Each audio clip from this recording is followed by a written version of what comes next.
Good morning, my friends. Today is August 5th, 2025, and the world feels like a living, breathing mosaic. Every tile a story, every shift a reminder of just how beautifully complicated our planet truly is. So, pour that coffee or tea, settle in, and let's take a thoughtful, engaging stroll across the headlines shaping our day. First, let's travel to the sunburned coasts of Australia, where the land of kangaroos and coral reefs is fine-tuning the symphony of its international education program.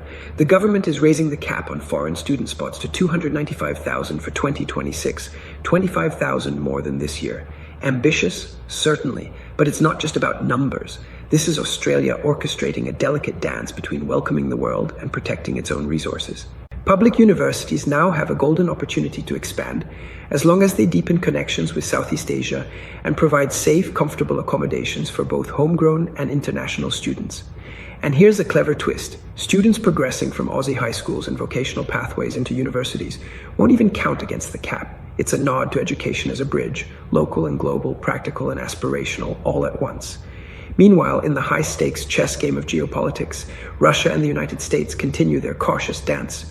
Rumor swirls of discussions between Moscow and Steve Witkoff, an envoy tied to former President Donald Trump, against a backdrop of potential sanctions and Ukrainian peace talks. Every whispered conversation here feels like a move on a board where the pieces weigh tons and every decision reverberates across continents. The tension is quiet, controlled, but palpable, like the air before a summer storm. Crossing the Pacific to India, we find the pulse of global trade beating to a new rhythm. Moody's has cast a watchful eye on upcoming U.S. tariffs. A hefty 25% import duty kicks in on August 7th, and everyone's wondering how it will ripple through India's manufacturing sector.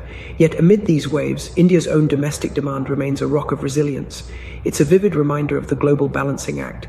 Guard local industry, ride the storm of international politics, and still keep the wheels of growth turning. On the Korean peninsula, a quieter but symbolically powerful gesture has emerged. South Korea has dismantled the loudspeakers that once broadcast messages across the border, a small act that whispers of hope in a region defined by decades of tension. This isn't naivety. Military readiness hasn't wavered, but it is diplomacy with a soft touch, a hand extended without lowering the shield. Farther east, Taiwan is under nature's siege. Record-shattering rainfall has unleashed floods and landslides, forcing evacuations and halting travel.